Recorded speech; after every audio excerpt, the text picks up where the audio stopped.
our topic is question number 2 of exercise 4.4 quadratic equation chapter 4. Question number 2 है, उसका part first है, small brackets में लिखा हुआ है 1 plus omega minus omega square की पावर 8। आपने क्या करने, ब्रैकेट में सॉल्व करेंगे टर्म्स को। 1 प्लस ओमेगा है, 1 प्लस ओमेगा आप लोगों ने हमने प्रीवियस लेक्चर में डिस्कस किया है कि 1 plus omega square is equal to 0 होता है। ठीक है, मीन्स के मैं 1 प्लस ओमेगा को माइनस ओमेगा स्क्वायर लिख सकती हूँ, लिख सकती हूँ ना माइनस ओमेगा स्क्वायर। तो जब मैं इसको माइनस ओमेगा स्क्वायर लिख सकती हूँ तो मैंने यहाँ पे क्या किया कि 1 प्लस ओमेगा को माइनस ओमेगा स्क्वायर लिख दिया। माइनस माइनस प्लस हो जाते हैं और ये हमारी टर्म प्लस हो गई है, माइनस ओमेगा स्क्वायर आ गया। ठीक है, माइनस ओमेगा स्क्वायर की पावर 8। यहाँ पे हमने पावर सेपरेट करके लिख दी है, -2 की पावर 8 एंड ओमेगा स्क्वायर की पावर 8। यहाँ पे अगर हमारी पावर की जो हमारी पावर है वो इवन नंबर हो तो माइनस प्लस में चेंज हो जाता है, माइनस का साइन खत्म हो जाता है। और अगर यहाँ पे कोई ओड नंबर हो पावर में तो फिर माइनस खत्म नहीं होता है, मीन्स के फिर साथ माइनस आता है। ठीक है, यहाँ पे तो माइनस माइनस पॉजिटिव हो जाता है। फिर 2 की पावर 8 256 होते हैं एंड ओमेगा स्क्वायर को जब 8 से मल्टीप्लाई करते हैं तो ओमेगा 16 आ जाता है। ठीक है, ओमेगा 16 को आप लिख सकते हैं ओमेगा 15 और ओमेगा जब हमारी बेस सेम होती है तो हमारी पावर प्लस हो रही होती है, ऐसे लिख सकते हैं ना। अब क्या किया कि जब हमारी पावर जो है वो 3 के मल्टीपल में हो तो हमने उसको 3 के मल्टीपल में लिख देना है। 3 मल्टीप्लाई बाय 5, ये आ गया 3 मल्टीप्लाई बाय 5 15 आ गया, 15 हो जाएगा। ठीक है, और ये 1 16 हो जाएगा। यहाँ पे भी 5 आना था। 1 की पावर फिर हमने क्या किया, omega cube, as you know कि आपको पता है कि ओमेगा क्यूब जो है, यहाँ पे लिख लें, ओमेगा क्यूब जो है वो 1 के इक्वल होता है। जब ओमेगा क्यूब 1 के इक्वल है तो यहाँ पे हम 1 पुट कर सकते हैं। 1 की पावर 5 हो या कोई भी हो वो 1 ही होता है। ठीक है, और यहाँ पे हमारा सिंपली आंसर आ गया is equal to 256 omega. Alright, now we have part 2, omega 28 plus omega की पावर 29 प्लस 1। यहाँ पे हमने क्या करना है कि यहाँ हमारी पावर जो है वो 28 है, हम इसको 27 डॉट ओमेगा लिख सकते हैं। मीन्स कि यहाँ पे 1 आ जाएगा, तो अगर बेस सेम हो तो पावर प्लस होती है, तो 27 और 1 28 हो जाएगा। और यहाँ पे भी 27 और 2, यहाँ पे हमने 27 क्यों लिया है, मीन्स कि हमारी कोशिश ये होती है कि जल्दी से जल्द रिड्यूस हो जाए, कॉम्प्लिकेट ना हो। तो ये देखिए 27 मैंने आपको कहा था कि 3 का मल्टीपल हो तो ज़्यादा बेस्ट है, ताकि जब हम ओमेगा 3 और 9 लिख सकें, 3 9 27, फिर ओमेगा 3 की जगह हम 1 पुट कर देंगे, ओमेगा 9 1 की पावर 9 आ जाएगा, मीन्स के 1 की पावर 9 और 1 आ जाएगा, मीन्स के जस्ट ओमेगा बच जाएगा यहाँ पे। इसी तरह यहाँ पे देखें, यहाँ पे 27 और 2 लिखा है, यहाँ पे 2 लिखा है क्योंकि 29 था और यहाँ 28 था, इसलिए इसकी पावर 1 है। यहाँ पे ओमेगा स्क्वायर आ गया। यहाँ पे देखें जब हमने 1 पुट किया, ओमेगा क्यूब की जगह 1 के पावर 9 हो तो 1 ही आंसर आता है, मीन्स के ओमेगा स्क्वायर आ जाएगा plus 1। As you know, 1 plus omega square plus omega is equal to 0, so we put is equal to 0, means that this our answer is 0. Okay, now we have part 3, 1 plus omega minus omega square into 1 minus omega plus omega square। यहाँ हमने क्या करना है, इस term को इस term से multiply करना है। 1 को 1 से मल्टीप्लाई किया, 1 को ओमेगा से मल्टीप्लाई किया, 1 को प्लस ओमेगा स्क्वायर से मल्टीप्लाई किया, ये 3 टर्म्स आ गई, 1 से मल्टीप्लाई हो गया। उसके बाद इस ओमेगा को मल्टीप्लाई करें 1 से, plus omega plus minus minus omega multiply by omega omega square. उसके बाद ओमेगा को ओमेगा स्क्वायर से मल्टीप्लाई करें तो ओमेगा क्यूब आ जाएगा। ठीक है, उसके बाद अब ओमेगा स्क्वायर को मल्टीप्लाई करना है, माइनस ओमेगा स्क्वायर 1 से मल्टीप्लाई हुआ, minus omega square minus minus plus omega cube minus plus plus minus minus omega की पावर 4 आ गया। ठीक है, अब आपने क्या करना है, फर्स्टली ये देखिए माइनस ओमेगा और ये प्लस ओमेगा जो है यहाँ पे कैंसिल आउट हो रहे हैं। देखिए माइनस ओमेगा और प्लस ओमेगा कैंसिल आउट हो गए, plus omega square minus omega square cancel out हो गया। 1 ये वाला 1 माइनस ओमेगा स्क्वायर प्लस ये जो था ना माइनस ओमेगा 4, इसको मैंने ओमेगा क्यूब और ओमेगा 1 लिख दिया, और ओमेगा क्यूब ये वाला ओमेगा क्यूब और ये वाला ओमेगा क्यूब मैंने 1 और 1 लिख दिया। ठीक है, as you know omega cube is equal to 1। अब यहाँ पे देखिए 1 minus omega square, omega cube की जगह अगर 1 लिखते हैं तो जस्ट ओमेगा आ जाता है, और ये हमारे पास 2 आ गया। यहाँ पे मैं माइनस कॉमन ले लेती हूँ तो ओमेगा स्क्वायर प्लस ओमेगा हो गया। As you know omega square plus omega is equal to -1, right. -1 replace कर दिया यहाँ पे, माइनस माइनस प्लस हो गया, तो इनका इसका आंसर 4 आ गया। Alright, now we have part 5, -1 plus under root -3 की power 5 plus -1 minus under root -3 की पावर 5। अब यहाँ देखें कि हमारे ये टर्म ओमेगा के वैल्यू से मिलती जुलती है, बस यहाँ पे हमारे पास डिनोमिनेटर में 2 नहीं है, यहाँ भी डिनोमिनेटर में 2 नहीं है। अगर यहाँ डिनोमिनेटर में 2 हो तो हम इसको ओमेगा का नाम दे सकते हैं, और यहाँ डिनोमिनेटर में 2 हो तो फिर हम इसको ओमेगा स्क्वायर कह सकते हैं। इसके लिए हमने क्या किया कि 2 से मल्टीप्लाई भी करना है और 2 से डिवाइड भी करना है इस टर्म को, और इस टर्म को भी 2 से मल्टीप्लाई भी कर दिया, 2 से डिवाइड भी कर दिया। ठीक है, जब ये 2 आ गया तो इस मीन के ओमेगा की वैल्यू बन गई, 2 हमने लिखा और साथ ओमेगा लिखा और उसकी पावर 5 लिख दी। इसी तरह यहाँ पे जब डिनोमिनेटर में 2 आ गया, मीन्स की ओमेगा स्क्वायर की वैल्यू हो गई 2 और ओमेगा स्क्वायर, और उसकी वैल्यू हमने 5 लिख दी। अब यहाँ पे क्या करें कि पावर सेपरेट कर दें, 2 की पावर 5 माइनस ओमेगा की पावर 5 प्लस 2 की पावर 5 माइनस ओमेगा की पावर 2 5 10 हो गया। ठीक है, 2 की पावर 5 32 होते हैं, ओमेगा 5 को ओमेगा क्यूब और ओमेगा स्क्वायर लिख सकते हैं। राइट, ओमेगा क्यूब आपने क्या किया, अगर 1 पुट किया तो जस्ट आपके पास ओमेगा स्क्वायर बचता। आपने क्या किया, 32 और 32 दोनों में था तो आपने बाहर कॉमन ले लिया। यहाँ पे जो आपने ओमेगा 9 और ओमेगा लिखा था 10 को, उसको आप 3 इंटू 3 भी लिख सकते हैं। ठीक है, 3 इंटू 3 लिख सकते हैं, मीन्स के ओमेगा 1 हो जाता है। ठीक है, और जस्ट हमारे पास ओमेगा आ जाता है। ठीक है, 1 की पावर 3 हो तो 1 ही होती है। ओमेगा स्क्वायर प्लस ओमेगा आ गया, 32 को हमने मल्टीप्लाई किया, ओमेगा स्क्वायर प्लस ओमेगा हो गया। ठीक है, यहाँ पे 1 मल्टीप्लाई हो गया, ओमेगा स्क्वायर प्लस ओमेगा -1 के इक्वल होता है। राइट, तो यहाँ पे -32 हमारा आंसर आ गया। ऑलराइट,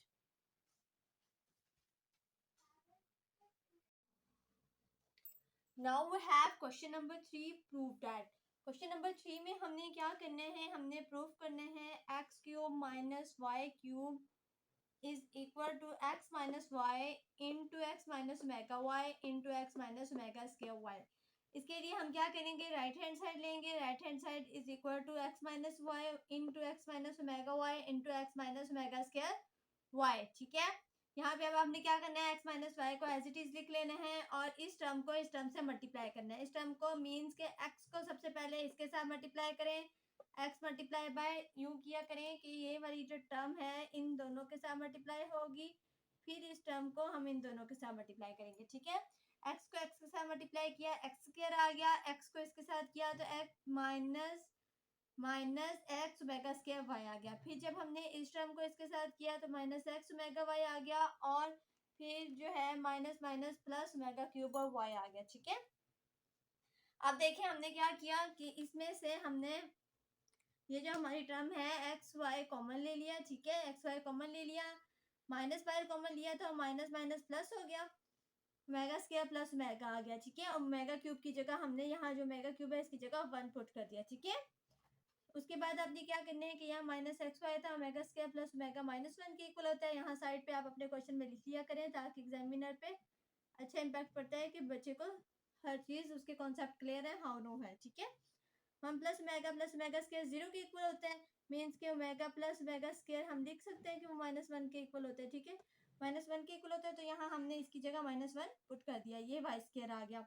अब यहाँ पे देखिए x minus y x square minus minus plus हो गया, plus x y plus y square. यहाँ पे देखिए हमारा फॉर्मूला क्लोज हो रहा है, ये फॉर्मूला बन रहा है a माइनस बी स्क्वायर वाला होल स्क्वायर का, जो क्यूब का हमने फॉर्मूला पढ़ा था। ठीक है, तो आप इसको क्लोज करके X cube minus Y cube लिख सकते हैं, मीन्स के ये राइट लेफ्ट हैंड साइड के इक्वल आ गया, hence proved.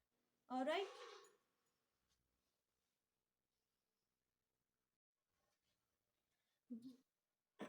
Now we have question number 3, take its right side. इसकी राइट साइड हम लेते हैं कि x plus Y plus Z into X plus omega Y plus omega square Z X plus omega square Y plus omega Z. मैंने यहाँ पे right hand side लिखी है, इसको हमने किसके इक्वल प्रूफ करना है, x cube plus Y cube plus जी क्यूब माइनस 3xyz के। ठीक है, यहाँ पे आप क्या करें कि इनको एक्स प्लस वाई प्लस जी को एज इट इज लिख दें और इस टर्म को इस टर्म के साथ मल्टीप्लाई करें। इस टर्म को इस टर्म के साथ मल्टीप्लाई करने के लिए हम ऑलमोस्ट क्या करते हैं कि हमने इस x को सबसे पहले इस तीनों टर्म्स के साथ मल्टीप्लाई करना है। तो यहाँ देखें, हम x को x के साथ मल्टीप्लाई करते हैं x स्क्वायर, देन x को मल्टीप्लाई करते हैं इसके साथ x ओमेगा स्क्वायर y, फिर x को मल्टीप्लाई करते हैं तो x ओमेगा z आ जाता है, ठीक है। उसके बाद इस टर्म की बारी आ जाती है और इस टर्म को हमने इस फुल टर्म के साथ मल्टीप्लाई करना है तीनों टर्म्स के साथ। तो यहाँ देखिए हमने लिखा है x omega y, x omega square y, ठीक है, मीन्स के ओमेगा क्यूब वाई स्क्वायर, और फिर जब हम इसको इसके साथ मल्टीप्लाई करते हैं ओमेगा स्क्वायर और वाई और जी वाई, ठीक है। उसके बाद इस टर्म को हमने मल्टीप्लाई करना है, इस टर्म को मल्टीप्लाई करेंगे इसके साथ, तो यहाँ पे आ जाएगा एक्स ओमेगा स्क्वायर जी, यहाँ पे ओमेगा 4y जी प्लस ओमेगा क्यूब जी स्क्वायर, ठीक है। अब आपने क्या करना है कि पहले स्क्वायर वाली टर्म एक साथ लिख ले, मीन के एक्स का स्क्वायर लिख लें, वाई का स्क्वायर लिख लें, जी का स्क्वायर लिख लें, ठीक है। वाई के स्क्वायर के साथ आप देख सकते हैं कि ओमेगा क्यूब है, यहाँ पे भी जी स्क्वायर के साथ भी आप देख सकते हैं ओमेगा क्यूब है। फिर आप क्या करें कि एक्स वाई वाली टर्म लिखें, ठीक है, एक्स वाई वाली टर्म लिखें जिसके साथ ओमेगा स्क्वायर आ गया और एक ओमेगा आ गया, मीन्स के नेक्स्ट स्टेप में आप कॉमन ले सके, एक्स वाई और एक्स वाई आपने साथ लिख लिए, फिर एक्स जी और एक्स जी की टर्म साथ लिख ली, उसके बाद वाई जी और वाई जी की टर्म साथ लिख ली, ठीक है। इसमें आपने क्या किया, यहाँ ओमेगा क्यूब था, यहाँ ओमेगा क्यूब था, as you know omega cube is equal to 1, तो ये वाई स्क्वायर आ गया, ये जी स्क्वायर आ गया, ये तीनों टर्म्स बन गई, ठीक है। उसके बाद यहाँ से एक्स वाई कॉमन ले लें, omega square plus omega common आ गया इसके अंदर, यहाँ पे एक्स जी कॉमन ले लें into omega plus omega square, ठीक है, प्लस यहाँ पे ओमेगा 4 को ओमेगा क्यूब और ओमेगा लिख दें, वहां पे omega square Y Z as it is आ जाएगा, omega cube as you know 1 होते हैं। तो नेक्स्ट स्टेप में आप क्या करेंगे, वाई जी कॉमन ले लेंगे, ओमेगा और प्लस ओमेगा स्क्वायर आ जाएगा, राइट। फिर आपने नेक्स्ट स्टेप में यहाँ जहां जहां ओमेगा स्क्वायर और ओमेगा था, एज यू नो कि वो -1 के इक्वल होता है, हम प्रीवियस लेक्चर में डिस्कस कर चुके हैं। तो जहां पे ओमेगा स्क्वायर और ओमेगा आएगा वहां आप -1 पुट कर दें, ठीक है, यहाँ -1, यहाँ -1 और फिर यहाँ -1 हमने पुट कर दिया। फिर ये माइनस अंदर मल्टीप्लाई हो जाएगा, minus X Y minus X Z minus Y Z आ जाएगा। यहाँ ये स्टेप देखें, एक्स के प्लस वाई के प्लस जी के minus X Y minus X Z minus Y Z. अब ये देखें, ये फर्दर सॉल्व नहीं हो सकता। अब आपने इस टर्म को इस टर्म के साथ मल्टीप्लाई करना है, एक्स को इस हर डिजिट के साथ मल्टीप्लाई करें, ठीक है, हर टर्म के साथ मल्टीप्लाई करें, देन वाई को इस सारे टर्म के साथ मल्टीप्लाई करें, फिर जी को इस सारे टर्म के साथ मल्टीप्लाई करें। फिर जो आपके पास सिमिलर टर्म्स होंगी, ये देखें मैंने रेड मार्कर के साथ उन्हें क्रॉस आउट कर दिया है, प्लस माइनस जो होते हैं, एक प्लस साइन के साथ होती है, एक माइनस साइन के साथ होती है, वो कैंसिल आउट हो जाएंगी। तो आपके पास रिजल्ट आ जाएगा x cube y cube plus जी क्यूब माइनस 3xyz, जो कि आपकी लेफ्ट हैंड साइड है, राइट, ठीक है। ट्राई इट बाय योरसेल्फ, इंशाल्लाह आपको जरूर समझ आ जाएगी, alright. Now we have question number 3 part 3 हमने सॉल्व करने हैं। We have 1 plus omega into 1 plus omega square into 1 plus omega 4 1 plus omega 8, means के 2n फैक्टर्स हैं कि ओमेगा की पावर 2n होती जाएगी, मीन्स के n पावर मल्टीपल होती जाएंगी 2 के साथ, ठीक है। n क्या होगा, 0 1 2 3 सो ऑन, ठीक है। अब ये देखिए, उन्होंने कहा है कि ये सारी टर्म्स जो हैं वो मल्टीप्लाई होके 1 के इक्वल आ जाती हैं। Let's prove. आप यहाँ से लेफ्ट हैंड साइड टेक करें, 1 प्लस मेगा लिखें, 1 plus omega square into 1 plus omega 4 1 plus omega 8 is equal so on, ठीक है। अब आप क्या करें कि इसको एज इट इज लिख लें, इसको भी एज इट इज लिख लें, इसको मेगा 4 है, मेगा क्यूब और मेगा लिख सकते हैं, मेगा 8 को मेगा 6 और मेगा 2 लिखते हैं, ठीक है, एज इट इज लिखते हैं, इसको भी एज इट इज लिखते हैं। यहाँ पे ओमेगा क्यूब 1 होता है, ओमेगा क्यूब 1 होता है, तो यहाँ पे ओमेगा लिख दें, ठीक है। अब यहाँ पे आप डायरेक्टली ऐसे लिख लें, ठीक है, तो एग्जामिनर को तो नहीं समझ आएगी, तो आप यहाँ मेंशन कर दें कि ओमेगा क्यूब जो है वो 1 के इक्वल होता है, ठीक है। इससे क्या होगा, एग्जामिनर के लिए भी इजी हो जाएगा और आपके फुल मार्क्स आ जाएंगे, ठीक है। और क्या है, 1 प्लस ओमेगा आ गया, ठीक है। यहाँ पे देखिए ओमेगा क्यूब जो है स्केयर, ओमेगा क्यूब का स्केयर लिख दिया, 3 2 6 होता है, ठीक है, इसलिए आप यहाँ पे भी ओमेगा 1 लिख सकते हैं। It's mean 1 plus omega square आपके पास आ जाएगा, राइट। अब देखिए आपके पास क्या आ गया, 1 plus omega 1 plus omega square 1 plus mega 1 plus mega square and so on. 1 plus omega जो है वो माइनस मेगा स्केयर के इक्वल होता है। आप पढ़ चुके हैं कि 1 plus omega minus mega square के इक्वल होता है, राइट। और 1 प्लस ओमेगा स्केयर जो है वो माइनस मेगा के इक्वल होता है, राइट। मैं यहाँ पे पुट कर सकती हूँ 1 plus mega minus mega square 1 plus mega square minus mega 1 plus mega square minus mega square and 1 plus mega square minus mega, ठीक है। अब इस टर्म को इस टर्म के साथ मल्टीप्लाई करें, minus minus plus omega cube minus minus plus omega cube. Omega cube is equal to 1. So 1 multiplied by 1 is equal to 1, which is equal to right hand side. Let's prove. Hence prove. ठीक है, यहाँ हमारी term prove हो गई है. Right.